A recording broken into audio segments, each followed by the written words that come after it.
Днес от 20 часа в 23-та аудитория на Софийския университет Студентско-ученическо сдружение Призив организира дискусия на тема "Защо БДЖ?" Въпросителна. Входът е свободен. Защо БДЖ? Обръщам този въпрос към гостите в студиото. Всъщност те са част от инициаторите на тази предстояща среща. Даниела Вуковска, здравейте!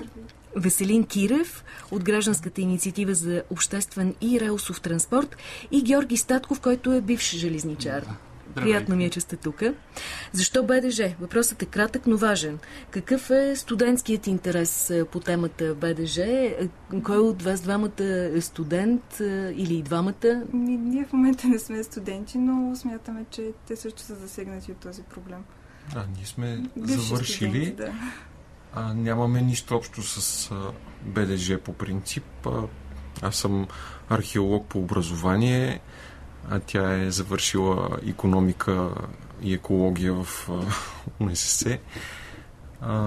И всъщност нашата идея за това нещо, което го правим с инициативата е, че вече ни омръзна непрекъснато в България да се унищожават предприятия, да виждаме всеки ден какво се случва около нас и колко хора са без работа. И БДЖ всъщност е едно от последните неща, които е останало на българските граждани, освен Български пощи и ВМЗ и може би АЕЦ Козлодуй. По някакъв начин и на българските студенти, аз тук правя връзката с анонса, който дойде от Студентско-ученическо сдружение Призив. Защо ни засяга нас студентите, бъдещето на БДЖ, питат Призив и дават такъв пример, че за студентите БДЖ е всъщност по-евтиният, по-достъпният обществен, публичен транспорт и е логично да се питат какво става с БДЖ. Впрочем, за вашата гражданска инициатива ние чухме покрай един организиран протест в социалните мрежи, заради предстоящата приватизация на товарни преводи. Това беше протеста "Окупирай Централна гара", ако не се лъжа. Това беше първия от серията. И пак в форумите, в социалните мрежи прочетох, обичам да го правя, ще цитирам: "Айде пак комунистически идиощини, събрали се някакви старци във Фейсбук". Така, Веселин, на колко сте години? И как гледате на това клише? На 28 години съм. Имаше още от самото начало такива квалификации. Господин Владимир Владимиров, шефа на БДЖ, всъщност ни покани на една среща още през месец август, края на месец август, когато точно коментирахме тези неща с него и той ни обвини точно в това, че сме комунисти, защото защитаваме държавното. А според нас това не е обвързано с някакви леви или десни или каквито идеи и възгледия. Просто е виждане, че според нас няма как да се получат нещата по друг начин. В цяла Европа са като цяло държавни железниците. Има и частни фирми и превозвачи, но държавата си запазва все пак този основен лост, можем да го кажем, защото това е като част от националната сигурност. Всъщност, като оставим определението комунист на мира, всъщност клишето е такова: ако някой е против приватизация, той бива окачествяван като старец.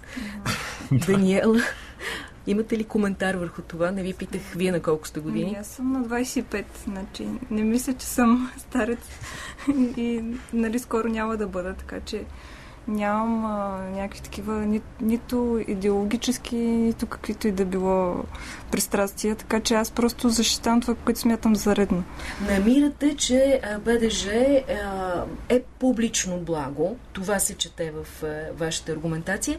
Защо според вас не трябва да се приватизират товарните превози на БДЖ? Нека да обърна въпроса към Георги Статков, който е бивш железничар. По принцип не трябва да се приватизират, защото все пак те трябва да са достъпни за всеки, който желае да превози по тях нещо, който има бизнес, предприемачи, някои предприятия, които все още са оцеляли на наша територия. И ако това бъде приватизирано, ще стане абсолютно недостъпно и скъпо за превоз, а може би ще се ликвидира, както завършват 90% от приватизациите у нас. Вашето обяснение е защо до сега не е приватизирано БДЖ и тази част по-специално. Важи ли се още аргумента, че щом не е приватизиран до сега, има все още за източване, защото пък изглежда така все едно, че няма повече за източване? Все още има какво да се източи от БДЖ. Има апетитни терени на железницата, които се искат да бъдат продадени, след което да се ликвидира тотално подвижния състав, независимо, че има нужда от него. През последните 2 години се наблюдава повишаване на интереса към ЖП превозите. Но въпреки всичко това не се прави.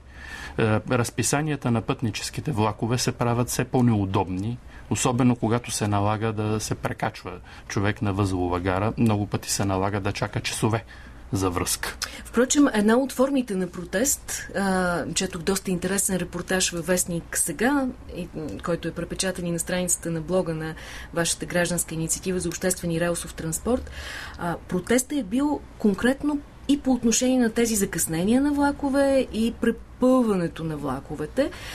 На 15-минутно закъснение на влак от разписанието му, съответно, човека, който протестира, казва: ще ви покажа билета си с 15-минутно закъснение на контрольора вътре. Тези форми на протест успешни ли са? Не мога да кажа, че са много достатъчно успешни, всъщност, защото се събират около 50 на души, което е странно за нас.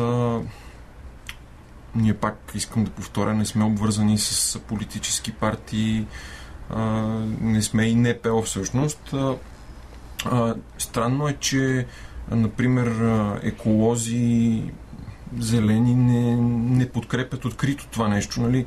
Много пъти в Фейсбук и в форуми казват: да, това е зелена кауза, но в крайна сметка хората се събират повече за Иракли, за Банско, докато всъщност това, което е наистина най-зеленият транспорт, остава някакси отстрани. Една част от хората казват: ние не пътуваме с влак, какво ни интересува това?